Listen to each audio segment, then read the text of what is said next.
Rubby-dub-dub, 3 men in the tub, the old thing wouldn't float. Had 2 old wall-eyed Marines aboard and a long-haired billy goat. Yeah. Then there's the story about the old man from the mountains that time to time took it on himself to make a little hooch. And he got caught up before the county judge, and judge asked him, he said, "What is your name, sir?" And he said, "My name is Joshua."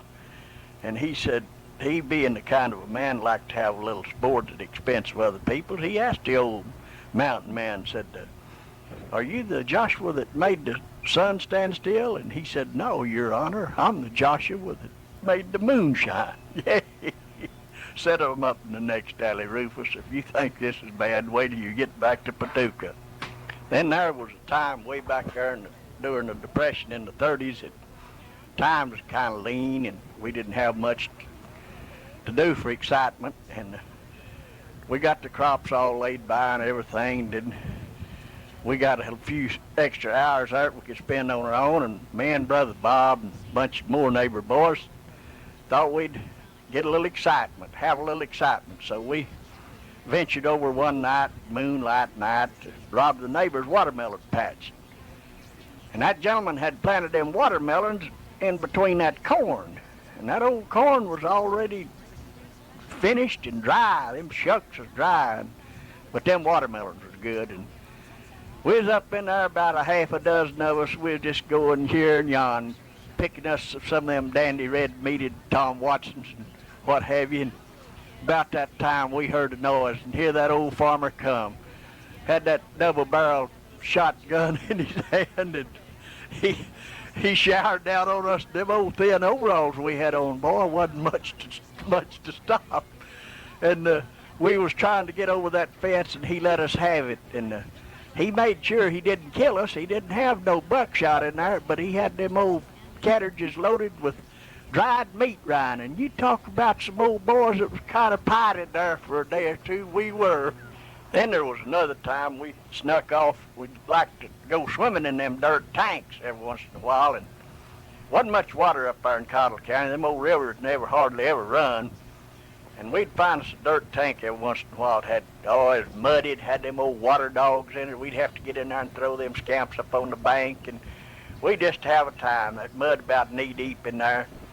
And we went about 10 or 15 miles over in the fellow's place, old Joe Medder's place, to find this water hole. And so we got carried away after we got through swimming and throwed our sawed-off breeches down that we went in swimming with. Usually we didn't have anything, but we thought we'd wear something this time. We throwed them old sawed-off breeches down on the bank and went off and left them. Well, we went off somewhere else for a while. We was gone a long spell, and Josie sent Lee over there to look for us. And me and Bob and them Downing kids, and I think the Culpepers and the Baileys, and I don't know who all else, but there was a bunch of us. And old Lee got over there and he found all them breeches laying up on the bank and nobody in them. And he looked out in the tank, there wasn't nobody out there, and the water dogs had already crawled off of the dam back into the water. And so they got excited, and he went back home, and Josie was all upset, bless her heart, and they looked everywhere for us. And we showed up sometime after sundown, and boy, you talk about trouble. Josie, she took a strap to us, and she overhauled us pretty good, because we done scared the living daylights out of the poor soul. She had enough to worry about trying to feed us. So we really caught it over that little deal. That's the last time we pulled that one, but we pulled some more. Like I said, there wasn't a whole lot to do back in that country, and things were pretty scarce. And when the crops was laid by, all of us neighbor boys would all get together and get our animals, and we'd all load up and get a little knapsack, and we'd go down on the Matador Ranch and hunt for the chuck wagon, the cowboys, and we'd like to eat with them because they put on pretty good feed, man. We wasn't much used to that, all that beef and that good stuff that they had down there. Of course, we had water gravy and water biscuits at home, and some of the other people, they done better than we did. They had a little more fineries. But we red beans and cornbread 6 days a week, and on Sunday we'd kill 2 or 3 of them old white-legged chickens. Now, Josie would fry up some chicken and make a pot of gravy, And man, we'd look good for a day or two. But we was on our way down there, and we never had any horses. We had mules. Even Paul, when he was raised in Arkansas, he never rode a horse. He rode a white mule, and he worked mules all his life. Anyhow, we was on the way down there, and Bob was riding double with somebody, and I was riding double with Eddie Culpepper on an old blind Mustang, and we was heading off down there, and we just got into the edge of the matadors, and they all took a notion to stretch them old ponies out, and boy, here we went. I was holding on behind old Eddie, and he couldn't handle that old blind horse, and that rascal run under a low-hanging mesquite tree, and I had buck teeth that looked like Bugs Bunny, and when old Eddie's head hit that tree, and his head hit mine, and I hung them teeth in the back of his head, and we both would have flied out there. I still had a hold of him. That was one of them little trips that we should have left off. Then there was the other time down on the drumming place. Paul was getting ready to start the spring plowing, and had one old mule that didn't want to work good, so I followed him around like a little pup. And old Archie was with us, and we went over there, and he told Archie to come on and bring that spare mule. Well, one of them old mules wouldn't work good, and Paul took him out. Had 6 up to that turnip plow, and he took him out and put the other in, and told me and old Archie, said, you take that boy back to the house, and he lined Archie out on some stuff he could do. And anyhow, old Archie, he was like a wild Indian, and here we went. And after we got out of Paul's sight, Paul wouldn't let you run that team, but after we got out of Paul's sight, we was heading down through them breaks, and this jackrabbit jumped up, and he was going down a turn road, or down a middle, and old Archie, that mule backed his ears, and Archie backed his ears, and here we went. And still had the harness on, just riding with the harness, and I had a death grip around old Archie's waist. And boy, we was hooking him. That old mule was stretched out. That old jackrabbit's ear laid back just a hooking.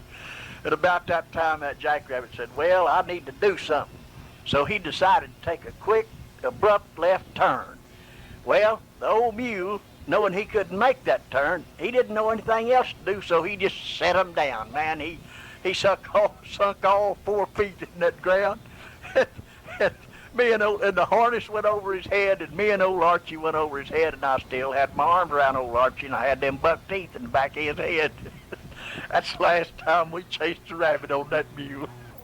Old Archie, he over on Q Bailey place, well, he used to sell cloverine salve. You know, back in those days, do anything to get little coins together.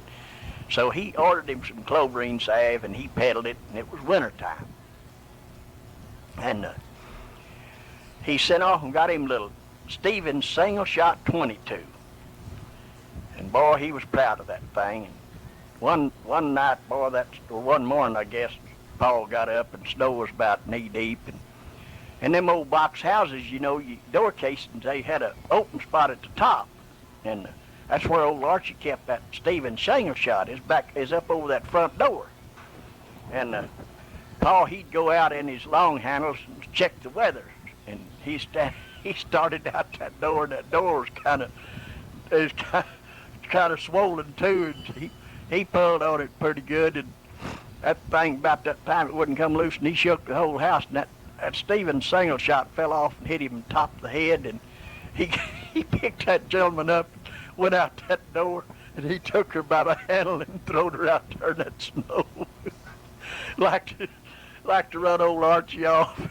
And also about Josie always had a bunch of pots hanging out there, but this wasn't the same time. But Paul would go out early in the morning in his long handles before everybody got up, and he walked out the door, and Josie had them ivy pots, like we called them Jews or something, geraniums, I don't know what.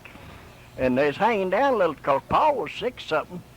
And he walked out, and he was going to take a look at the weather, and boy, he made the wrong turn, and one of them pots caught him right between the eyes, or just a little above the eyes, like took the top of his head off. And he hauled off and tried to kick in.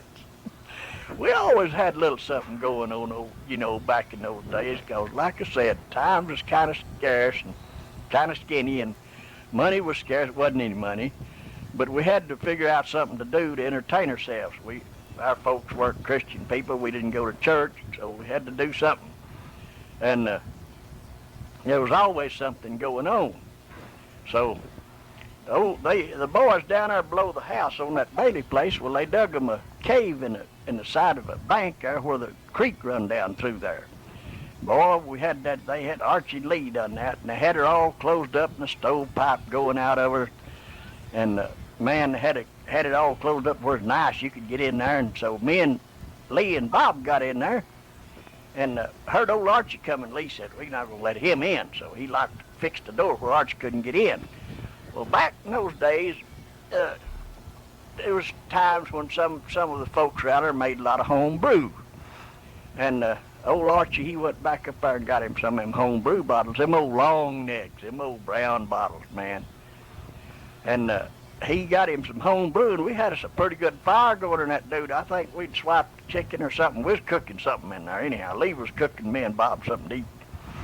Anyhow, old Archie went back to the house and got him some home brew bottles, and he relieved himself in them, and he corked them up, and he dropped them down, one of them down that stovepipe in that cave, and we were not paying any attention to it.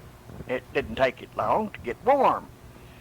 And that gentleman exploded and like to blowed us all out there. So needless to say, that was the end of our food, because that kind of ruined things for us. Old Archie took off like a Choctaw. Of course, Lee being a little bit on the heavy side, he couldn't catch him. But that put an end to our cooking down there for that day anyhow. When we got all the crops laid by every year, we always, a bunch of farmers got together and got their wagons, and we all went down on the Matador Ranch. They'd let us come down there to cut wood for the winter. Man, we got lots of good wood down there, cottonwood and mesquites and everything, lots of wood. So old Lee was home from the CC camp, and we was going down the road, and me and old Bob was riding on the back where the end gate went. It had the end gate and everything out and had her stripped down so we could put some standards on her and put on lots of stove wood. Anyhow, we was going along, and we had our shooters. Back in those days, we called them nigger shooters. I don't like to use that term anymore. I call it pea shooter. But anyhow, we was going along. Old Bob was a dead shot. And we'd been over somewhere where somebody had wrecked out an old Caterpillar, and we found us some steel balls. Boy, them steelies was hard to get to. We found us some steel balls. We'd always hunting them smooth rocks and little round dudes. But anyhow, old Bob, he had one in the magazine. He had one in the leather, and then he had one in the magazine in his mouth. And that old wagon run over a rock, and old Bob swallowed that steel ball. He looked at me, and his eyes got just as big. I said, "What's the matter?" And he told me, and I said, "Lee." We called old Lee Fat. I said, Fat, stop the wagon." He pulled up the mules, and he said, "What's the matter?" I said, "Old Bob swallowed a steel ball." And he said, "Well," he said, "there's not anything we can do about it." He said, "Just hold on a few days," and said, "You can get it back." One night during the wintertime, it's cold, man. It was cold as it could be. And old Archie and Lee both were home, and they were there at the house. And so we went out to, we was on that Culpepper place, Jack Culpepper place, living in a little old shack. And me and Archie and Lee went out to get some wood, and Lee beat us back. And Archie, always being the kind of fella he was to like to have a little fun, he waited till I come around the house, and he was at the other end of the house, and he says, "Boo." And me being the kind of a fellow I was to get excited and scared real easy, I just lifted fast and flanged, and I hit him right between the horns of the piece of that mesquite and like killed him. He never did scare me anymore at the corner of the house with an armload of wood. We run around them Downing boys quite a bit. Old Bynum Downing's boy, old W.Q. and Legrandi. Old Bynum was a World War I veteran, and he come home. Well, he named his second son Legrand because he'd been over to France and learned some of them French words. And anyhow, old W.Q. was left-handed, and he sucked his thumb all the time. We had them shooters, boy. We had them right and left. Old W.Q. like the rest of his old hand be just dirty as they could be, but that thumb that he sucked on just as white and just the prettiest thing you ever saw. he a bird or something jumped up and old WQ went to shoot, and he still had his shooter in his hand. The thumb was in his mouth. And he pulled and let go, and that rock like to blowed the end of his nose off. And I think that kind of broke him from sucking that thumb and shooting that shooter at the same time. And we was over there hoeing for Homer and Bithy Wilson. Well, Homer was he was kind of sickly fella, not very big. And Bithy, she'd do a good 6'3" or 4, and I don't know. She about the size of Rosie Greer. And she led the field, led the pack when we was hoeing. And one Saturday, we was off over there and sitting around the table over at the Downings. And old WQ was nagging at Bynum. He said, "Paul said she's about to kill us in that field." And boy, she could step out. I mean, she could swing that hoe, and we had to stay up with her from daylight to dark. And old Bynum told WQ, he said, "I'll say, I'd be ashamed to say that a woman could outwork me in the field." And old WQ said, "But Paul, you don't understand. She's like them new John Deere tractors. She comes out to the end of the field and locks one wheel and turns around and she's headed back the other way." After we moved down to Moon, well, Archie and Lee traded from an old bicycle. Back those days, those things didn't have those coaster brakes on them. I mean, when you got started, you was going. And we had some old boys come up there to pull bows for us every year, and they had an old whippet coupe, and there was 4 of them. They had a little chuck box built in the back to haul their stuff in, a little square box out of the coupe. And one of them rode on top. He had him some wires that he balanced himself with, and he is a flat-topped old car, that old whippet, and he rode on top. And they was coming in, I don't know where it rained or what, but anyhow, this old bicycle Archie and Lee had, inner tubes went out on it, casings or something, and they couldn't buy any, so they took them things off and cut a well rope, part of a well rope Pa had, and put inside them casings on that bicycle wheel. Well, that do pretty good when you was just pedaling along. But the old boys, Archie and Lee was up to mailbox. They'd been somewhere, and it's about a half or 3/4 mile up there. And these old boys come back from town in that whippet. They said, "Say, y'all want a lift?" I said, "Yeah, get in." And so they had an old rope in the back, and Archie got in. And he said, "I'll pull you, fat." And so they tied the rope to the handlebars, and got that old whippet stirred up, and old fat was up on that bicycle. Like I say now, it didn't have no coaster brakes. Them pedals coming on.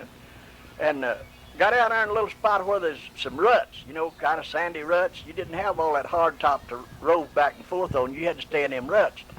And boy, they was going so fast, no Archie just dying laughing. Lee was wanting off to kill him, and he couldn't get off. And that's coming down in them ruts, and that old bicycle was running so fast, them ropes and them tires started whipping over, getting a little slack in them.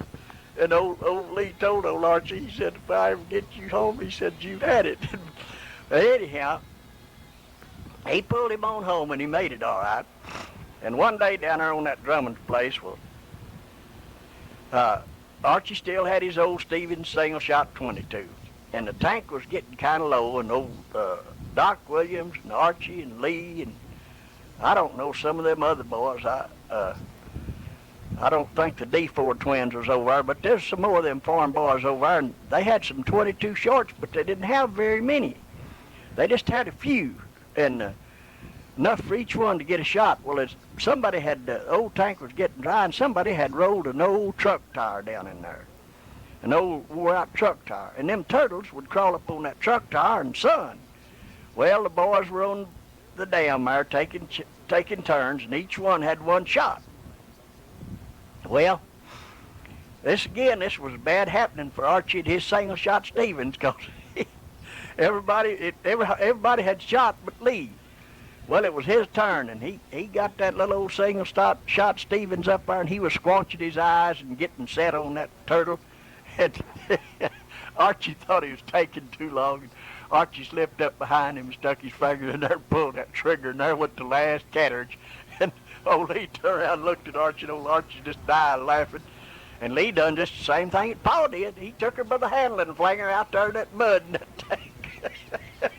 That was all of the turtle killing that day. Brings to mind another time over on the Q Bailey place.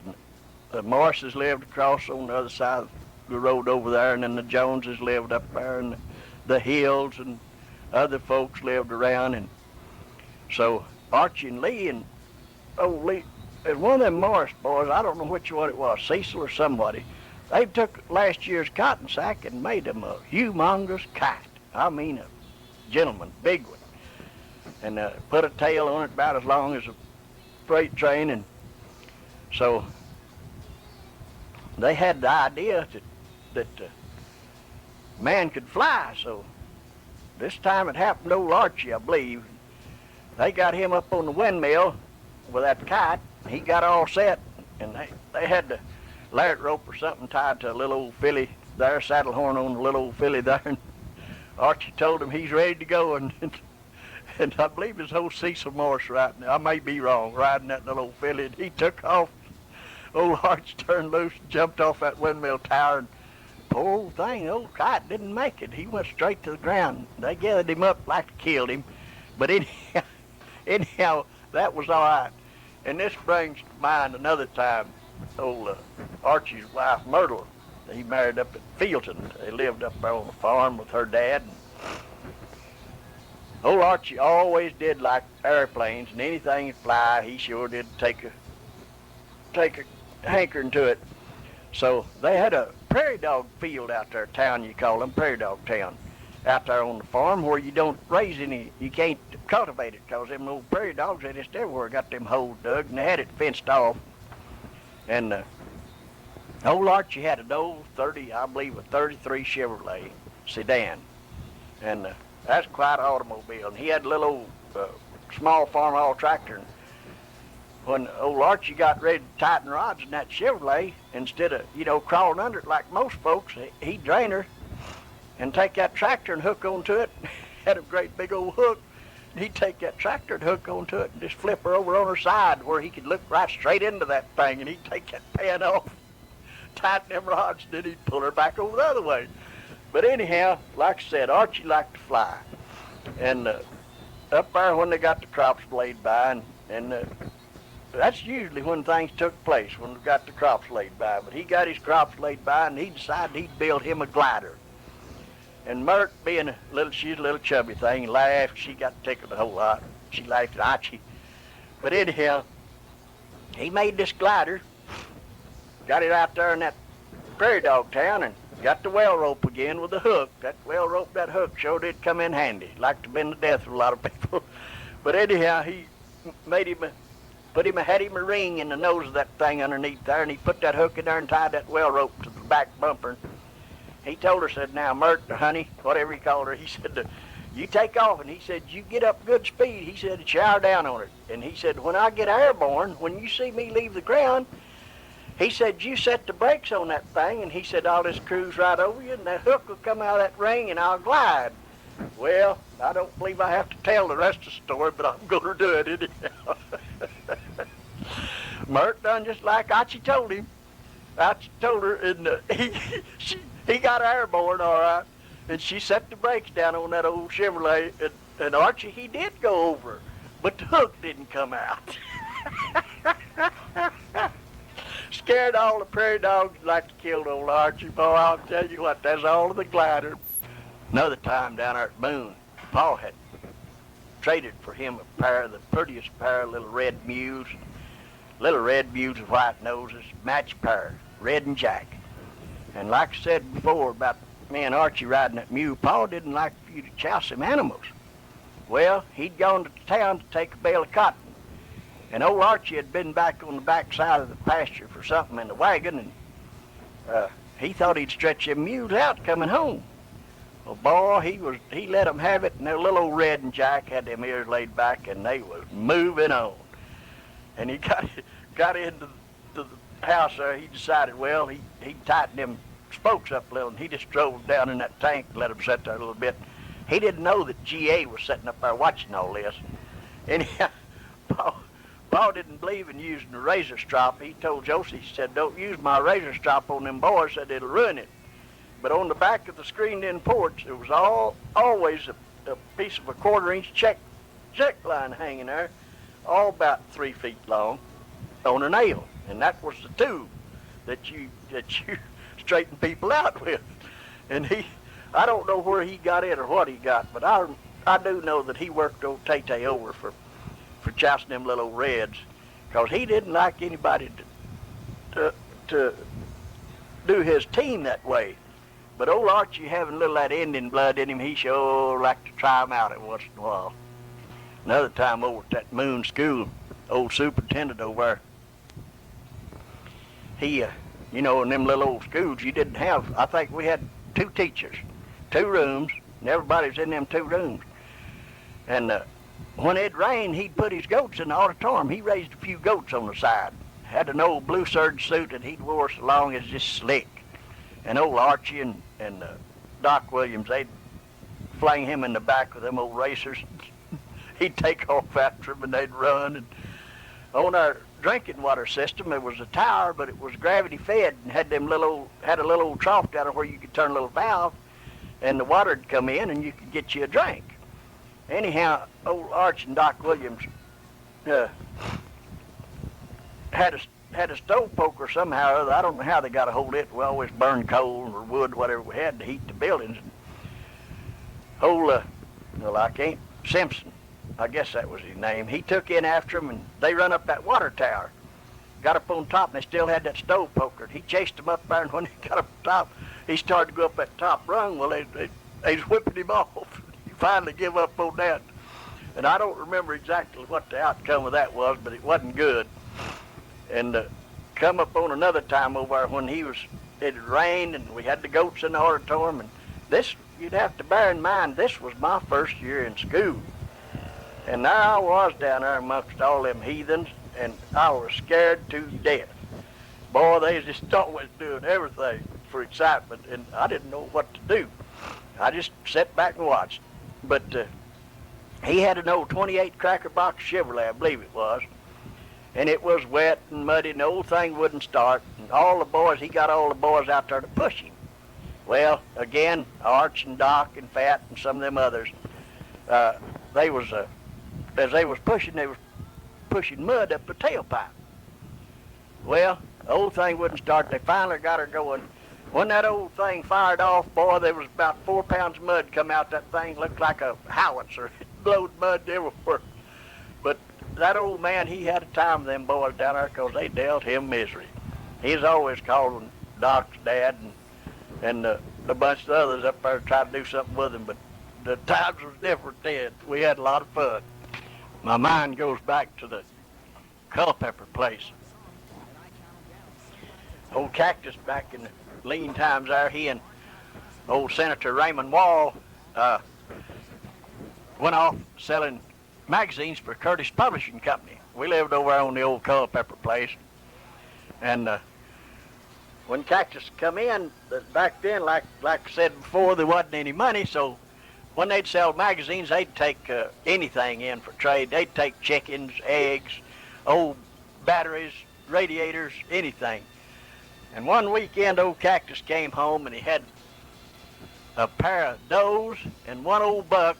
Looked like kind of a snowshoe rabbit, a gray rabbit, great big things. So he brought them home to us kids. Me and Bob and Pete, we got out there and built us a cage. Built us a pretty good-sized cage. We put them scamps in there, and everything was going good. First thing you know, we got some rabbits and some baby rabbits. And we always had lots of old cats hanging around the house. And there was a great big old tomcat there about the size of a coon. And old Bob and I thought, well, what would happen if we put that rascal in there with them rabbits? And if you'd ever have seen a buck rabbit get turned loose on a tomcat, we dropped him in there. And this old cage was made out of chicken wire, topped and everything. We had a little house in there for rabbits to get in when the weather hit. But we dropped that old tomcat in there, and that buck rabbit, he laid into him with them hind legs, and he popped him about a half a dozen times. And That old tomcat was hanging upside down in the top of that cage with them claws on that chicken wire, just a squalling, wanting down there. And we got him out. We didn't want Josie to catch us doing that little stunt, so we got him out of there. And that was all of that cat and buck rabbit stuff. But another time, after old Cactus come home, well, he went to trapping. He had a wreck down at Hillsboro and messed his leg all up and everything. And so he come home, and after he got to where he could get around, he went to trapping. And he was a good trapper. He trapped on the Matador Ranch. And every time he'd skin out anything, he'd leave the animals hanging up. He had a place there where he skinned all his pelts.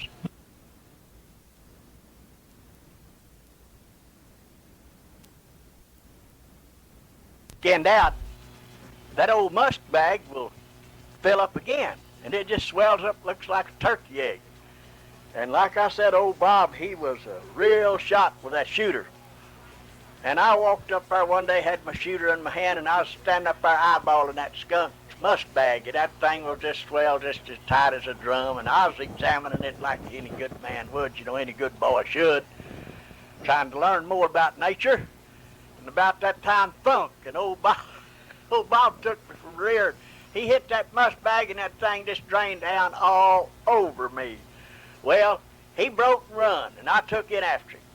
And that old house we lived in, that old shack, it had the screen doors on it, but not much. And he went in the back door, and I went in right after him, and Josie was in the kitchen, and she took one smell of me, and Bob went out the front door and me right after him. Well, I never did catch him, but she made me go to the creek and wash up good and get rid of all them clothes. And Bob, he give me a little free range there for a day or two, but he could whip me at the drop of a hat, so he didn't have to worry about it. But he's trying to play it with me. But I'll tell you what, you should have had a whiff of me, because I got the full charge of that musk bag when he popped it. One time over on the Q Bailey place when Cactus was trapping at that time too, and he's always finding den of coyote pups or something somewhere, and so our old cousin Jeff Harris down at Maverick wanted Cactus to send him one of them pups. So Cactus brought in one of them little old stinking coyote pups and put it in a chicken coop outside the house there, and was going to hold it there till he got ready to ship him to Maverick. And Josie had some big old Rhode Island Reds and some Dominecker chickens and all kind of laying hens. And so she'd give, back in those days, there was 11 of us sitting around the table, so there wasn't too many table scraps, left with 11 mouths around the table. So, but anyhow, Josie gave Cactus some cornbread or something to feed his coyote pup, and he took that out there and dropped it down in that cage and left it for that little old coyote pup. And the next morning, went out there, and there was chicken hens laying all around that cage with no heads. That coyote pup, he's pretty sharp, coyotes are smart. If you ever tried to trap one and didn't know what you're doing, ask me and Bob about that. Anyhow, that rascal would push that cornbread up to the edge of that cage, and that chicken stick his head in there to get a shot of that cornbread, and that coyote pup just snap his head plumb off. Well, needless to say, Josie had around with Cactus, and that coyote pup was shipped immediately. He was shipped to Maverick. Didn't take long, but I'll tell you, that smart aleck, he got him about 8 or 10 chicken heads, and of course the chickens were ruined. They'd laid there all night. But he really cleaned up on them chicken heads for a little while. And old Cactus, he had to get him ready to ship him before Josie pulled his head off.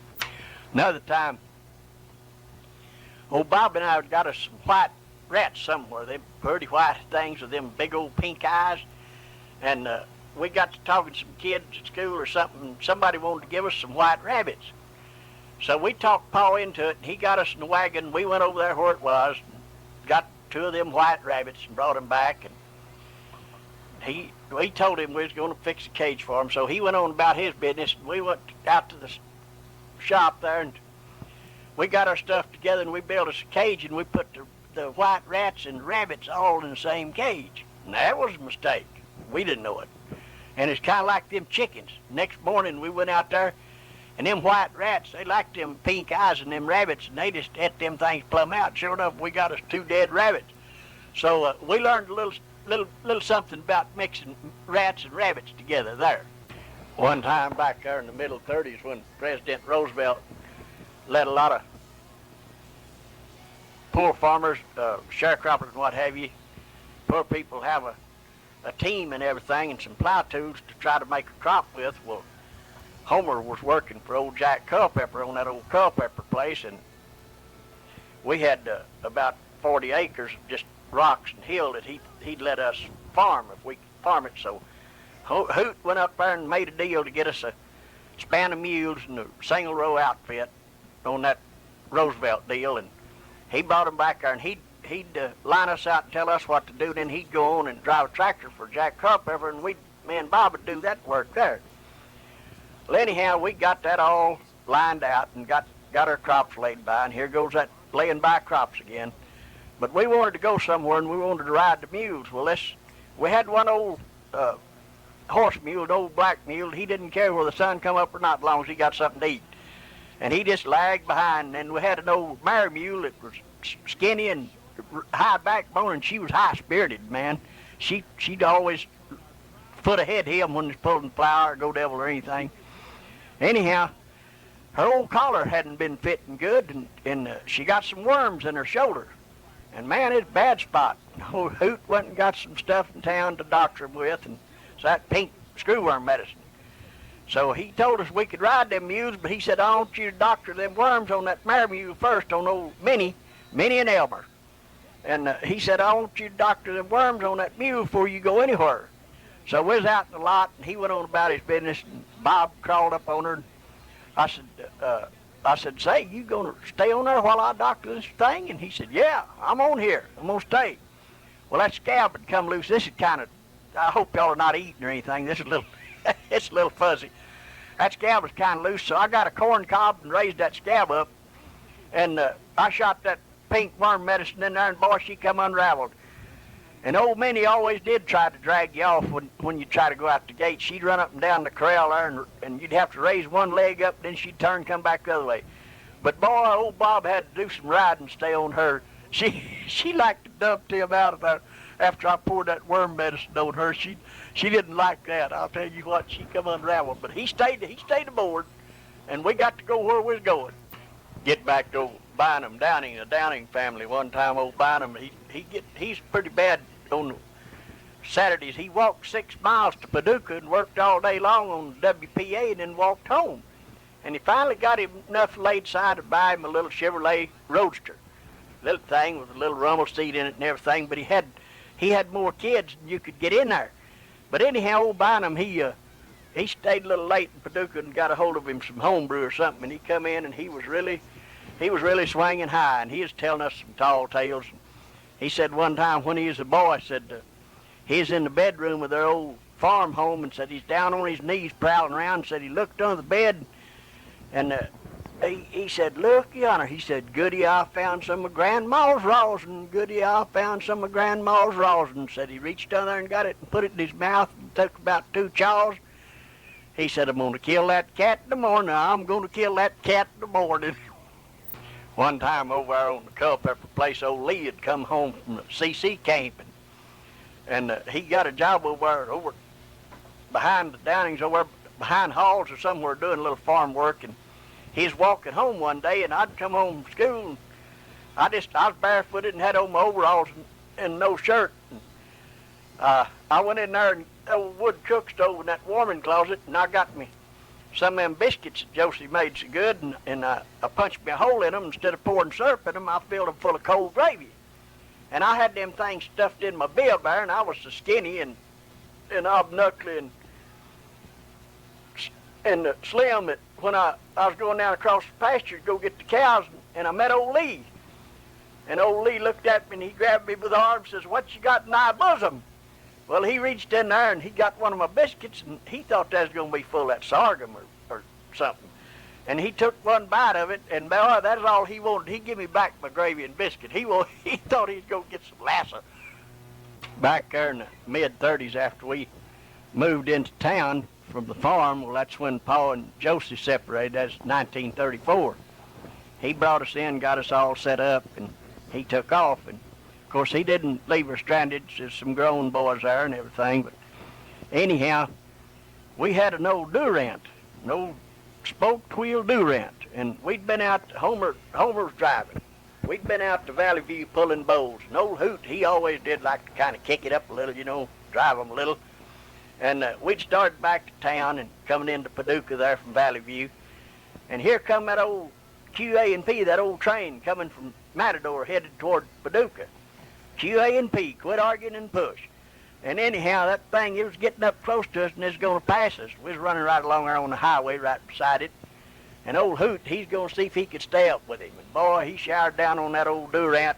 And we was going along pretty good. And all of us kids, oh, we was just cutting up. We was just tickled to death. We were really flying. And about that time, one of them hind legs come off. And that old Durant dropped down. And that spoke wheel just went on past us. Kept going down the highway. And boy, that just tickled. It scared us when it come off, but it just tickled us kids to pieces. I don't remember what the aftermath was of that. But it was quite an experience. Many other things happened up in that country that escapes my mind at this time, but after a bunch of us boys went in the service and after the war, we lived down at Ballinger, and old Cactus, he went out in Arizona and he came home, and he was still able to get around pretty good then, and he built a house for a black woman, a widow woman down there. She had some boys, and she worked for Mr. Sam Barringer, who was a grocer there. Her name was Lucille, and she wanted a picture window in the front in the living room, and so Cactus put it in for her, and so one day he went back the next morning. He showed up down there to do something else, and she was gone, and she come in that evening, and old Cactus said, Lucille, we're going to have to replace that glass, that picture window in that front room. And she said, well, how come, Mr. Howard? He said, well, them two broncs, she had two big old high school boys, football players, I guess, and they kind of rambunctious. He said, them two broncs of yours was scuffling on that couch and chipped a little corner out of it. And there's about a half moon circle there, you know, about inch and a half wide. And she said, well, Mr. Howard, she said, there's nothing wrong with that. And he said, well, it ought to be replaced. She said, no. Said a man riding horseback 18, 20 miles an hour down there at night never would see that. We had a lot of good friends and good times together back up there in those hard days. Folks had time for one another back then. We didn't have any money to go anywhere, and when we had get-togethers, we'd have an ice cream supper or something and play 42, and all of us old boys played music, so we made music, and man, the boys used to, Bob and Archie and Fat. Of course, Homer and Cactus, Hoot and Cactus, they played for country dances before we got old enough. But we all played for country dances around that country for a long time. People moved the furniture out of the parlor and dance all night. And Bob and I started playing when we was so small, we had to sit on orange crates or nail kegs. And you'd play till you give out and tell the people it's time to quit, and they'd pass the hat and get it all 15, 20, 30 cents, and then you was obligated to play some more. Sometimes we'd leave there about sunup, so tired we couldn't see, and we just had enough money maybe to buy some gas and get a hamburger. You could get there at Paducah, you could get a hamburger for a nickel and a deluxe for a dime there at Pat Smith's Cafe, where I used to work. But anyhow, we had a lot of good times back there. They were hard times, and a lot of things to remember about those days. And then later on, the war come along and changed everybody, and we all went our separate ways when we come home. And after a while, I made lots of mistakes. I just couldn't keep from just messing up one way right after the other. I married, and that didn't work out, and I started drinking and ruined my life. But there's many good things to remember. But I also now, almost going on 24 years ago, I had my last drink of alcohol, and I quit. Of course, the damage was already done. I lost both my legs from that little few years of nonsense, and about having terrible trouble with my eyes. I have diabetic retinopathy. I have to have lasers. And first one thing another, and have some other little things wrong with me. Like I say, they were good times to remember, and we had some good times when we come home from the service. But I did make a lot of mistakes down the road. And, of course, I'm thankful that 23 years ago, my good brother Lee and Billy, they encouraged Mom and I to turn to the Lord and quit my wicked ways, which if I hadn't, I would have been gone anyhow by now. And I've had 23 years that I've had a lot of sickness, but it's been a good life. I've had some times that still made some mistakes. Just because you're a Christian, that doesn't mean you don't make mistakes. Because old Satan's still after you. He wants you back on his team. I told Brother Lee, I said, tell me something. Some short time after I was baptized into the Lord, I asked Brother Lee, I said, listen, I'm confused about something. I said, 44 years, Satan never bothered me, and I said, I turned to the Lord, was baptized into Christ Church, and I said, and every time I turn around, Satan's after me. I said, what's the deal here? He said, man, he said, before, he didn't have to bother you.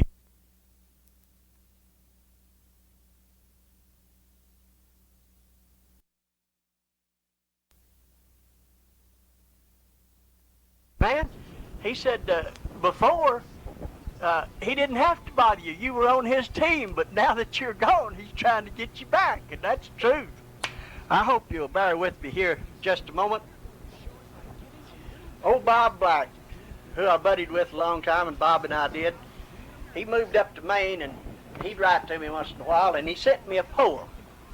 And it was so pretty, and I'm not a songwriter. Brother Lee's a songwriter. But I took this fellow's poem, and I put a little music to it, and I hope you'll bear with me, but I want to sing this to you. It is so pretty. Dear Lord, are you really there? If I speak to you, will you hear my prayer? If I reach out to you, will you touch my hand and let me know that you understand? Can you make a better man of me? Can you show me the way that I may see? Is the way I live the selfish way? Can you leave my sins in yesterday? Can you free my soul and set me free?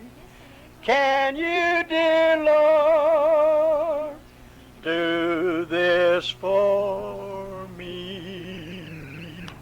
The old pipes are about gone. That's not a Como or a Crosby there. I done that several years ago, and I was able to do it a little bit better. I have another one here, if you bear with me. This little song I wrote one day when I was working up at the preacher's house about 18 or 20 years ago. I never did put a chorus to it, but the words just came to me as I was laboring there and enjoying it. So I'm going to sing this to you, and if you can't handle it, we'll cut it off. But I wish you would listen to it if you can. Christ is the answer. He is the only way. He will protect you and guide you day by day. Though days will be dreary and life may seem a loss, Christ is the answer if you lean upon the cross. Christ is the answer. He's everything to me. I was a sinner, but he set my poor soul free. He is my Savior, he is my staff and shield.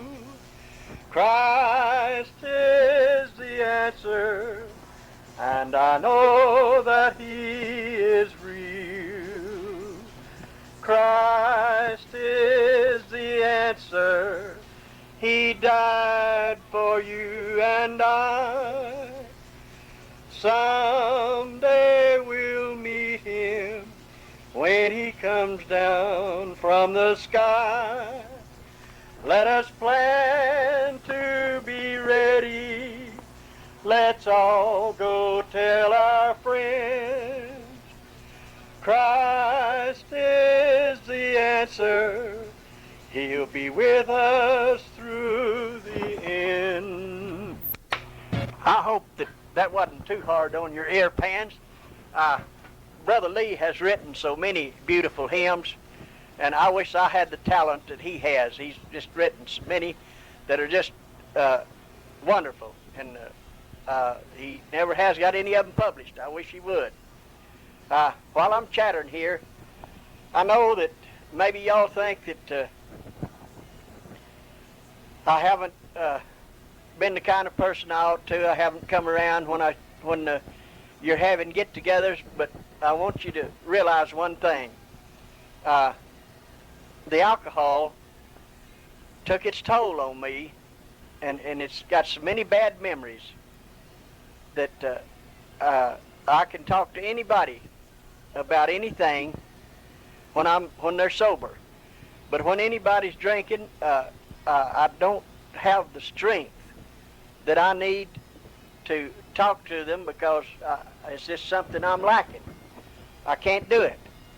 And I pray that you'll forgive me for the many times that I have stayed away when y'all were having your get-togethers. And but this is the reason. It's not because I don't love you, because I do.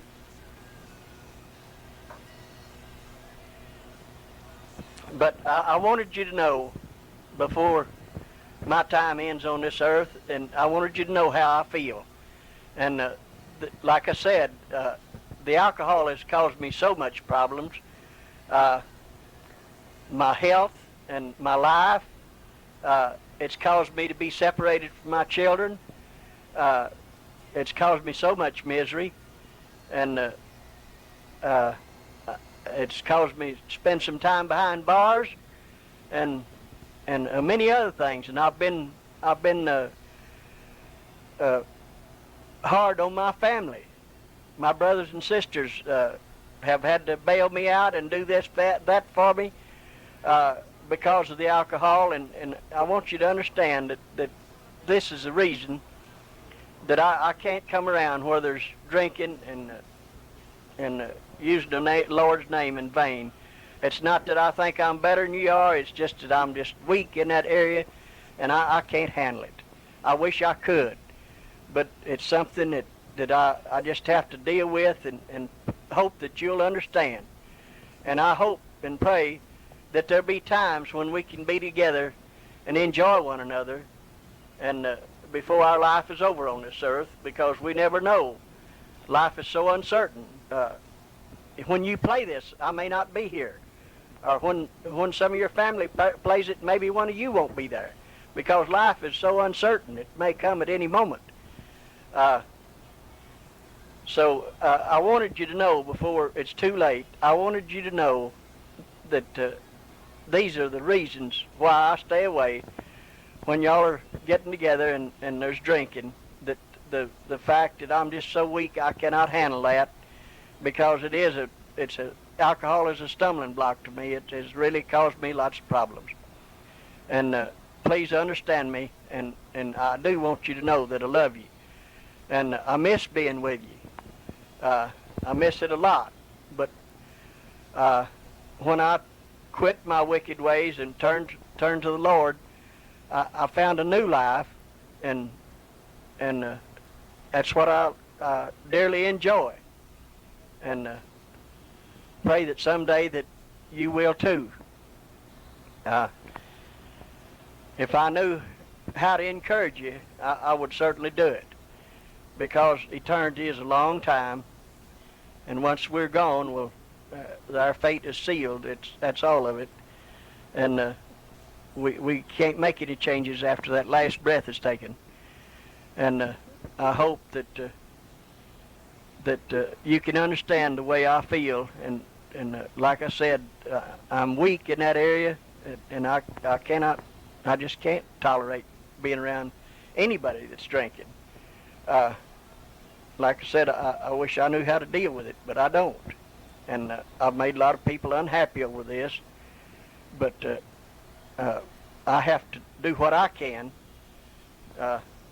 because I'm sure that if I ever took another drink of alcohol, I'd be gone again, even though my life belongs to Christ. Alcohol is it can get a hold on you, and you take alcohol and Satan together, and that's just a little bit more.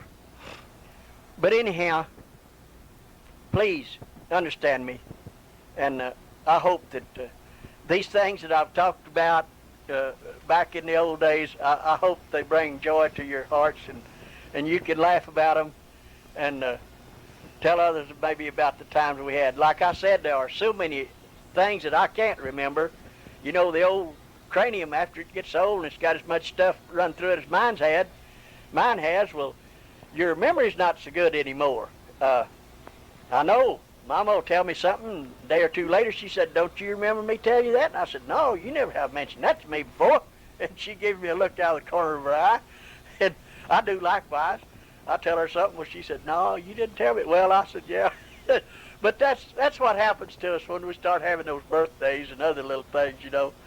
But anyhow, again, I hope that these things that I've chattered about and talked about will bring good memories to your hearts. And a lot of the people I didn't even mention back there are our good friends, Buster Cobb and all the Hastings and the Cobbs and everything.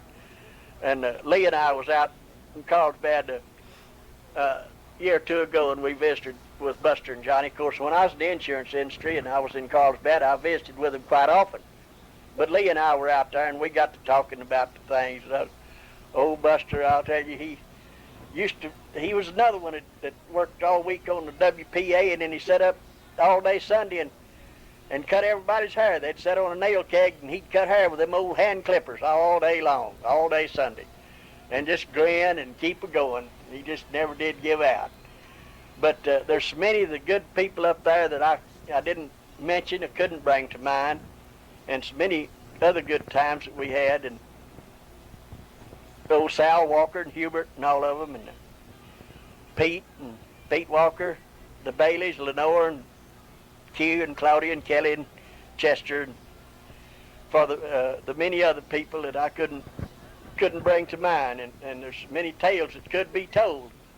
And I should have put these all down when my mind was in a little better shape, but I didn't get around to it. So anyhow, I hope that you enjoy this, and if you can't if you can't handle it, we'll just cut it off and set it back in the corner and try it again someday. And I hope that everything goes well for you. And remember, I love you. This is OGW, George W. Harris. This is July the 4th, 1991. I'm sitting here watching some pretty clouds floating overhead in my little old cubby hole. I got me a little cubby hole out so I can stay out of Mama's way, and I play my records and tapes, and I read, and so it's just a beautiful day, and this is a good day that we can take our minds back to the people that made it possible for us to have a beautiful holiday like this and to live in this wonderful land. God bless you, and I love you. G.W. Say, I got a little tape left, so I made Sissy a tape 3 or 4 years ago, and I was listening to it earlier today, and I want to play a little of it for you. It's some things that I got off some records or something, but I'll go ahead and finish out this tape with it, okay?